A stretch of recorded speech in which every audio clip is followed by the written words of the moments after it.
Greetings and blessings, Crawford Ashley here, the spiritual boxer, and I'm talking about boxing again, as I always do.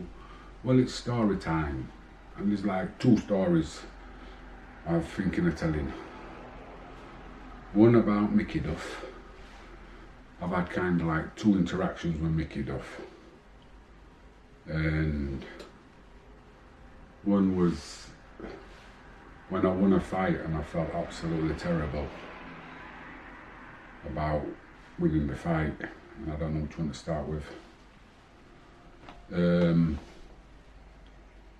I was getting ready to fight Mike McCallum, and I'd been down in Bristol at Chris Sanagar's gym, and I'd been training down there, sparred with a few people that he had, a big cruiserweight, and Julian Francis, I think it was. No, not Julian Francis. Dean Francis as well.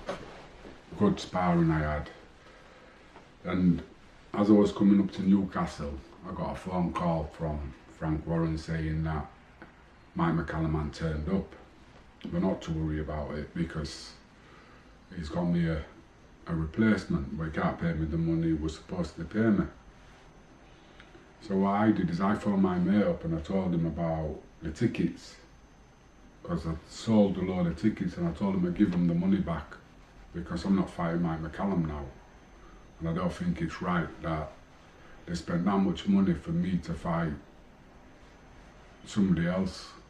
You know what I mean? It wasn't right.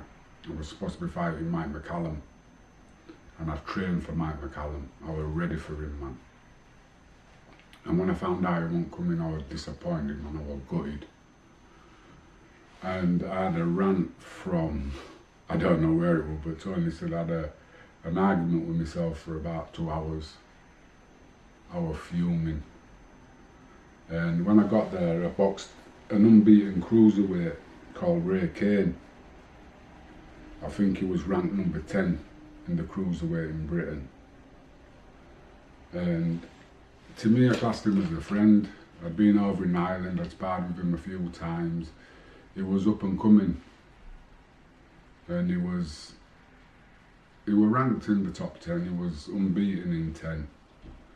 And I remember coming back to the corner after the first round, and Bob said to me, "Look, champ, we know Mike's not coming now, we know you're disappointed, but you need to take care of this. You know, let's go to the bar and have a drink." I went out in the next round and I stopped him, and I was gutted. I was absolutely gutted. When I finished, yeah, I'd won the fight, but you know what I mean, I took his unbeaten record, and he shouldn't have been in the ring with me, even though it was at short notice. It wasn't no disrespect to Ray, but the level he was at and the level I was at was wrong, and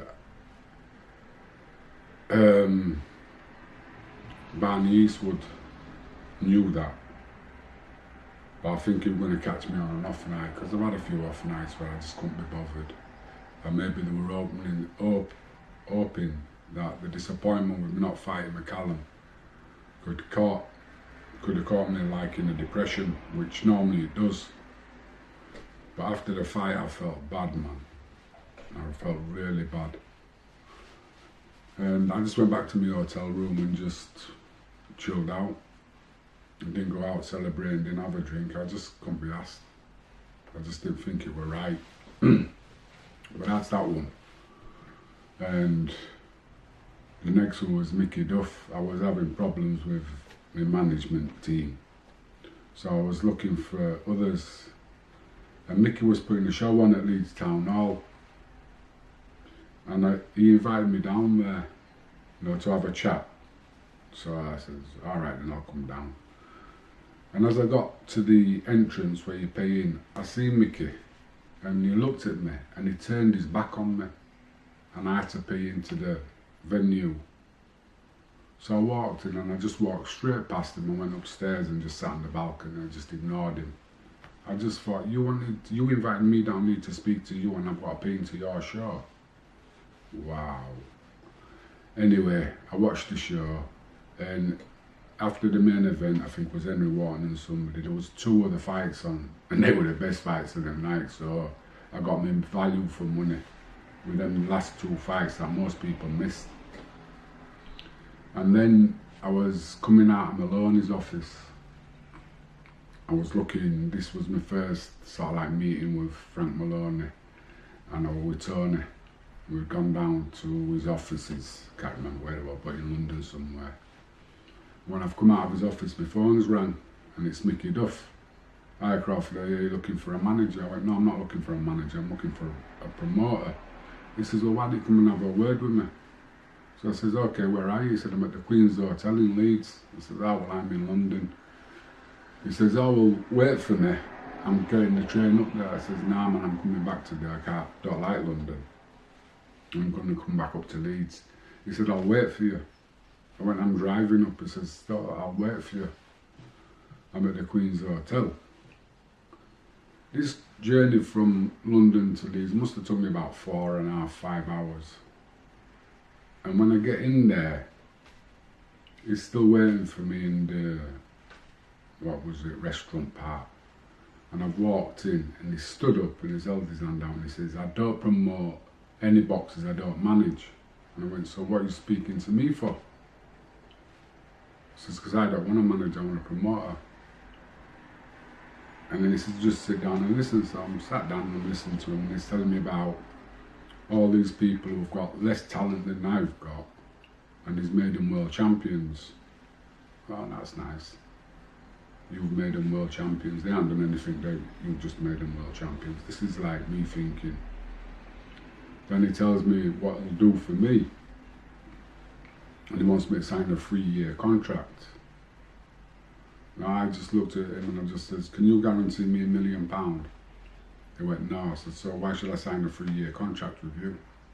You can't guarantee me £1 million, but you can guarantee me a world title. So we had this discussion. I'm not signing no management contract with you because I'm not stupid. And I wish I'd have said this to him, because at the time Henry Wharton was on the slide, and he'd have put me on a joint up in the bill at Leeds Town Hall. It'd have been packed out again, and he'd have said it was Henry, and then he'd have got Henry the fights where the money was, and I'd have been just there to build them up. And that's what a lot of managers do and promoters. They pick one of the fighters they want and they make them money, and then all the other fighters are looking for this fighter to make money. Look at it down the line. You can pick them out. Micky Duff with Frank Bruno made a lot of money. Who else made a lot of money? British fighters that Micky Duff had that made a lot of money. Then you got Frank Warren. He had the likes of Naz. Then you got the likes of Ricky Hatton, and then others. Every one of them's just got one that's making a lot of money, because that's attracting the other boxers, the workhorses. So I never signed with Micky Duff. And it's like, when they talk about loyalty in boxers, it works both ways. You know what I mean? If your manager is doing well for you and he's looking after you, why are you going to go elsewhere? You're not. It's only when you're getting screwed and stepped on and overlooked that you go elsewhere. So for managers, take care of your boxers. Simple.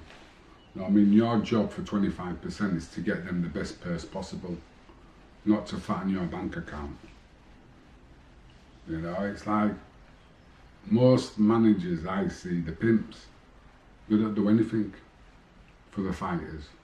They just sit at the other end of the telephone waiting for it, the phone to ring. Oh yeah. And then they tell you they got you a fight. And they give you whatever. You don't even know what you're actually getting from the promoter. You know what the manager's telling you. And that's wrong. You should be open, clear. It's like I had an idea that whatever the money for the fight is for the fight, and the winner of the fight gets 60%, and the loser gets 40%. If it's a draw, 50-50. But if it's a close fight like that Cattrall, it should be 50-50. Whichever way you want to look at it. But that's just an idea I've got.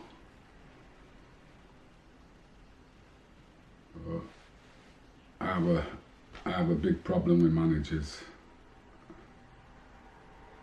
You know, like Micky Duff said, he's made people with less talent than me world champions. Barney Eastwood said it about Barry McGuigan. If it weren't for him, he wouldn't be a world champion. Fuck off. You know what I mean? It's managers seem like they've got these big egos that they love to box but they couldn't, and they just want to screw boxers over. You know, there's some good ones. No, don't get me wrong. There's some good ones.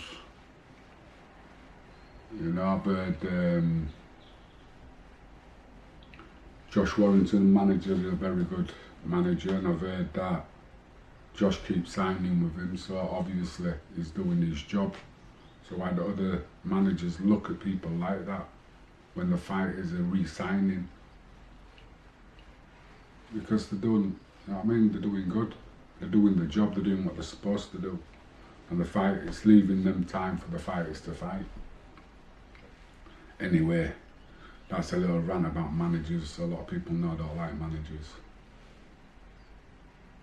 But, yeah, 2 little stories there for you. If you like the vibe, please subscribe.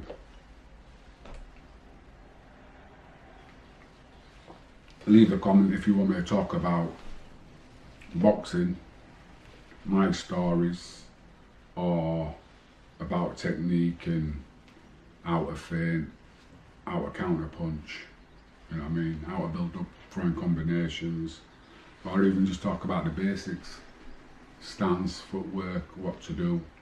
You know what I mean? Build a little program for yourself which you just keep repeating over and over. First one I'd always say is learn to skip, and always start off by skipping.